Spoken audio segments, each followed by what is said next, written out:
आज 11 जून को Balbir Singh Juneja indoor stadium में केदारनाथ गुप्ता, जो कि अपेक्स बैंक के अध्यक्ष मनोनीत किए गए हैं, उनका पदभार ग्रहण का एक बड़ा भव्य समारोह यहाँ किया गया।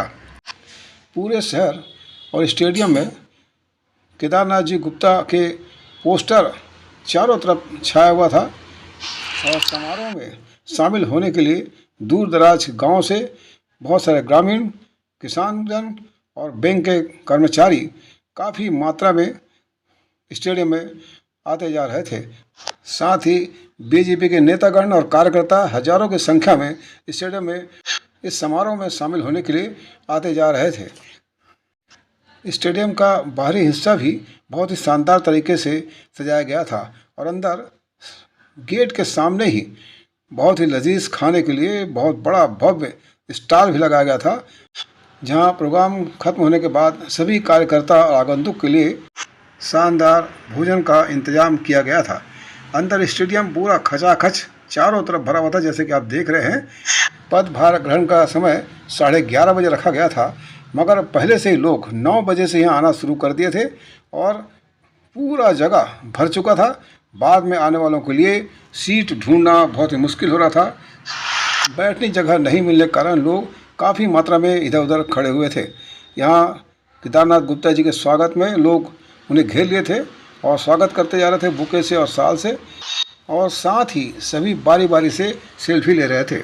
सभी अतिथियों के आने के बाद प्रारंभ शुरू किया गया।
सर्वप्रथम सहकारिता मंत्री केदारनाथ कश्यप द्वारा मुख्यमंत्री श्री विष्णुदेव साय जी का फूल और शाल से स्वागत किया गया और प्रतीक चिन्ह भी उन्हें दिया गया। अपेक्स बैंक के अध्यक्ष केदारनाथ गुप्ता द्वारा भी मुख्यमंत्री का स्वागत किया गया। इसके बाद पूर्व मुख्यमंत्री और वर्तमान विधानसभा अध्यक्ष डॉक्टर रमन सिंह का भी स्वागत केदारनाथ कश्यप जी और केदार गुप्ता जी ने उन्हें शाल और बुके देकर और प्रतीक चिन्ह भी उन्हें दिया गया, उनका सम्मान किया गया।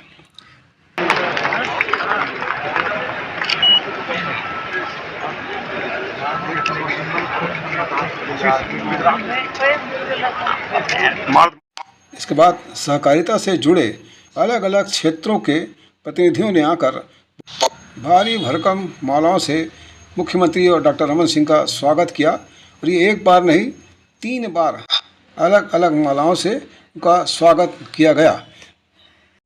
इस कार्यक्रम में लोग भारी उत्साहित दिखाई दे रहे थे।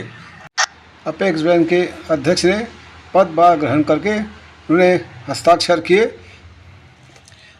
और उन्हें प्रमाण पत्र दिया गया। पदभार ग्रहण करने के बाद केदार गुप्ता जी और मुख्यमंत्री विष्णुदेव साय जी ने उन्हें प्रतीक चिन्ह देकर सम्मानित किया।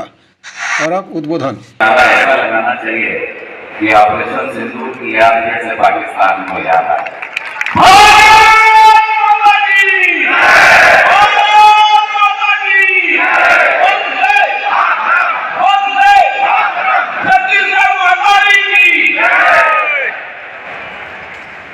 आज के सहकारिता सम्मेलन और पदभार ग्रहण कार्यक्रम में 2058 सोसाइटी के नवनियुक्त कार्यकारी अध्यक्ष गणों का मैं हार्दिक स्वागत वंदन और अभिनंदन करता हूँ।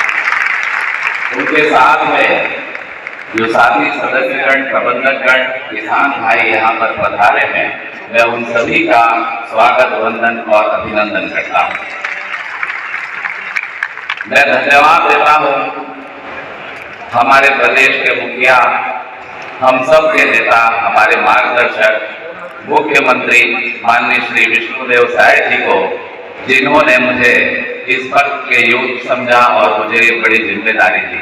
मैं साथ में धन्यवाद देता हूँ हमारे पूर्व मुख्यमंत्री, विधानसभा के अध्यक्ष, संवेदनशील, सरल, सहज और हमेशा मेरे ऊपर आशीर्वाद रखने वाले माननीय डॉक्टर श्री रमन सिंह जी को।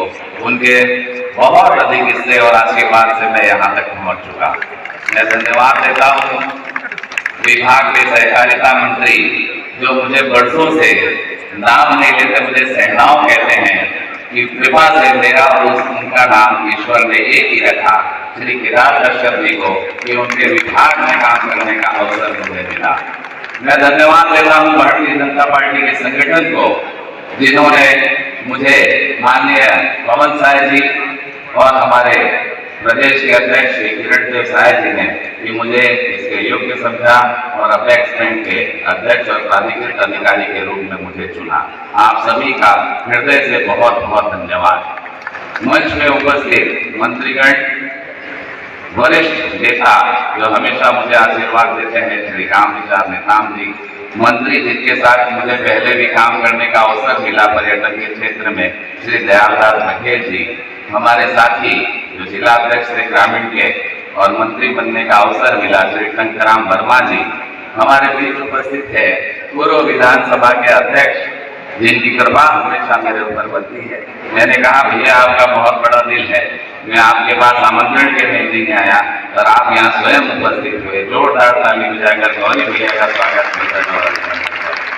हमारे बीच उपस्थित है विधायकगण श्री मोतीलाल साहू जी और एक विधायक जो 15 वर्षों तक मंत्री रहे और रायपुर शहर में जो हम देखते हैं कैनाल रोड, एक्सप्रेसवे रोड, उसको जो निर्माण कराया, नहीं तो रायपुर की ट्रैफिक आज फंसी हुई, श्री राजेश मोड़न जी के लिए जोरदार ताली बजाकर उनका स्वागत करें। हमारे बीच उपस्थित है पूर्व सांसद और वर्तमान विधायक सरल सहज श्री सुनील सोनी जी, जोरदार ताली बजाकर उनका स्वागत करें। और जय जगन्नाथ, भगवान जगन्नाथ का मंदिर बनाकर हम सबको रथ यात्रा के एक और अवसर देते हैं, श्री पुरंदर मिश्रा जी का मैं स्वागत वंदन और अभिनंदन करता हूँ। हमारे बीच उपस्थित श्री अनुज शर्मा जी, जिनकी कला के बारे में पूरा छत्तीसगढ़ जानता है, मैं उनका सादर वंदन और अभिनंदन करता हूँ। हमारे बीच राजीव लोचन महाराज जी हैं, जिनका आशीर्वाद मैंने सर्वप्रथम लिया, मैं उन्हें पुनः प्रणाम करता हूँ और आशीर्वाद चाहता हूँ। हमारे बीच एक गुरुदेव और हैं, जिन्हें मैं विधायक के रूप में हम सब देखते हैं, पर मैं जब मिलता हूं तो उन्हें गुरुदेव प्रणाम बोलता हूं, गुरु खुशवंत सिंह साहब, जोरदार ताली बजाकर उनका स्वागत करें। हमारे बीच में संगठन के शिल्पी, मैंने जिसे साष्टांग प्रणाम किया, 2005 में उन्होंने मुझे कहा कि केदार तुम भारतीय जनता पार्टी से क्यों जुड़े हो, जो बात है वो कहना चाह रहा हूँ। मैं बोला हिंदुत्व और राष्ट्रवाद का काम भाजपा करती है भाई साहब, इसीलिए लगा हो। तो बोले और क्या जानते हो? तो बोले श्यामा प्रसाद मुखर्जी और पंडित दीनदयाल उपाध्याय जी को पढ़ो और इनके भाषण दिया करो। मुझे ऐसा लगता है कि जब मैंने वो किताबें पढ़ी, उसके बाद मुझे ऐसा लगा उन्होंने तो अपनी जान न्यौछावर कर दी देश के लिए, हमें थोड़ा समय और धन ही तो देना है। और मैं लगातार भारतीय जनता पार्टी के लिए काम करता रहा और यहाँ तक पहुँचा। मैं माननीय राम प्रसाद जी के चरणों में सत प्रणाम करता हूँ, जिससे प्रदेश का विकास होता रहता है। मैं आपको थोड़ा सा याद दिलाना चाहता हूँ, जब 2003 में भारतीय जनता पार्टी की सरकार बनी और डॉक्टर रमन सिंह जी मुख्यमंत्री बने, मुझे ऐसा याद आता है कि जब धान 1 एकड़ में 8 से 12 क्विंटल उत्पादन होता था, 8 से 12, उसके 8 से 12 क्विंटल, तो साहब ने चिंतन बना किया कि किसानों की आय कैसे हम भूल जाते हैं, मैं इसलिए याद दिला रहा हूँ। तो साहब ने सबसे पहले खाद की उपलब्धता शुरू की। खाद के बाद 5,25,000 सब्सिडी दी, आपको याद होगा, आपको याद करेंगे आपको ध्यान आएगा। सब्सिडी के बाद उन्होंने प्रयास किया कि 24 घंटे उन्हें बिजली मिले ताकि पानी निकलता रहे और फसल बहुत अच्छी हुई तो 24 घंटा बिजली मिलने का काम हुआ। फिर उन्हें लगा कि थोड़ा और फायदा देना चाहिए, तो जो हम अल्पकालीन ऋण देते हैं उसको 0% ब्याज कर दिया। और आज और जोर से ताली बजाइए, क्योंकि आप भूल चुके थे, मैं आपको याद दिला रहा हूं। बहुत दिन हो गए इस विषय में ताली पहले बजानी चाहिए थी, अब आज बजा रहे हैं। उसके बाद लगातार धान की खरीदी, एक साथ पेमेंट ये होता रहा और आज वो जो 8 से 12 क्विंटल धान उत्पादन होता था, आज 18 क्विंटल से 28 क्विंटल तक आप धान पैदावार कर रहे हैं। उसका श्रेय जाता है तो भारतीय जनता पार्टी की सरकार में कह रहा था डॉक्टर रमन सिंह जी को जाता है। अब दिलाऊंगा, धान खरीदना है, भौरा खेलते थे, गिल्ली डंडा खेलते थे, पूर्णिमा को जाके महादेव घाट में उलान पार्टी खाते थे, और धान खरीदने की बारी आती थी तो बोरा बोरा बोरा, उसके पहले खाद चाहिए होता है। तो मुझे याद आता है, मैं बालोद का प्रभारी था और बालोद गया था तो मुझे सूचना मिली कि एक किसान की मौत खाद लेने के लिए लाइन में खड़े होने के कारण हो गई। हमें संवेदनशील बनाती है हमारी पार्टी, सरल सहज होते हैं। हम उसके घर गए, बैठे होते के बच्चों का रो के बुरा क्या गुनाह था? क्या कांग्रेस पार्टी राज करने के लिए इसीलिए आती है कि लूटे और घसोट करे? मैं डॉक्टर रमन सिंह जी की सरकार में खाद की कमी नहीं थी। आज जब 18 क्विंटल से 28 क्विंटल धान का उत्पादन हो गया तो माननीय मुख्यमंत्री श्री विष्णुदेव साय जी, भारतीय जनता पार्टी ने तय किया था कि हम चुनाव जीत कर आएंगे तो कितना धान लेंगे? कितना? 21 क्विंटल। क्या रेट में? 3100 रुपए में। ऐसा बोलते समय अपने आप को चुटकी काटनी पड़ती कि ऐसा हो रहा है क्या?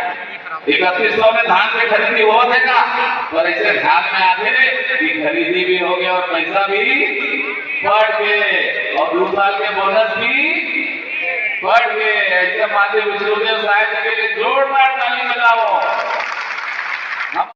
क्षमा करा भूपेश बघेल, कांग्रेस पार्टी का बोरा खरीदने पर पैसा दे दी हमारे विष्णुदेव साहब जी देश धनाधन जिला बोलते हम भी खरीदी होते। मैं सोसाइटी मन के साथी मतलब एक बार और धन्यवाद देना चाहता। मैं लाइव जुड़े रहे हो, आपने 6 घंटा तक लगातार 4 दिन पहले जब आपके कार्यक्रम में आमंत्रित करे हो तो मैं बोले आप मन एक बड़ा काम करे हो। हमारे मुख्यमंत्री जी के सपना रही कि हम 21 क्विंटल चावल खरीदो, हमारे सोसाइटी के संख्या उतना, हमारे साथी मन के काम करैया के संख्या उतना, और आपने रिकॉर्ड 149.24 लाख टन धान खरीद के मुख्यमंत्री जी के वो सपना का पूरा करे हो। जोरदार ताली का आप मंदिर में बजा दो, आपको मत बजाओ अपन पर ताली। शास्त्र और शास्त्र, माननीय राजीव लोचन महाराज जी बैठे, शास्त्र की अगर बात करो, ये शास्त्र के बाद एक है कि हमारे शरीर में उमंग और ऊर्जा करना है। गुरु घासीदास जी के एक लाइन दिलाकर मन में हम याद करो, मन के रहेगा। हम सौदे के लिए आने के लिए तैयार है ना? तैयार है? और छत्तीसगढ़ महाकाली की, भारत माता की बहुत बहुत धन्यवाद। जय जोहार। इसके बाद मुख्यमंत्री विष्णुदेव साय और विधानसभा अध्यक्ष माननीय डॉक्टर रमन सिंह द्वारा फरसा बहार में एक नए शाखा का वर्चुअल उद्घाटन भी मुख्यमंत्री द्वारा किया गया। पूरे वीडियो को धैर्यता के साथ देखने के लिए आप सभी का बहुत बहुत धन्यवाद। आप इसी तरह से जुड़े रहें VRR न्यूज़ चैनल से, और जिन्होंने अभी तक इस चैनल को सब्सक्राइब नहीं किया है वे तुरंत इसे सब्सक्राइब कर लें ताकि उसे नोटिफिकेशन मिलता रहे और आप हमारा वीडियो लगातार देखते रहें। धन्यवाद।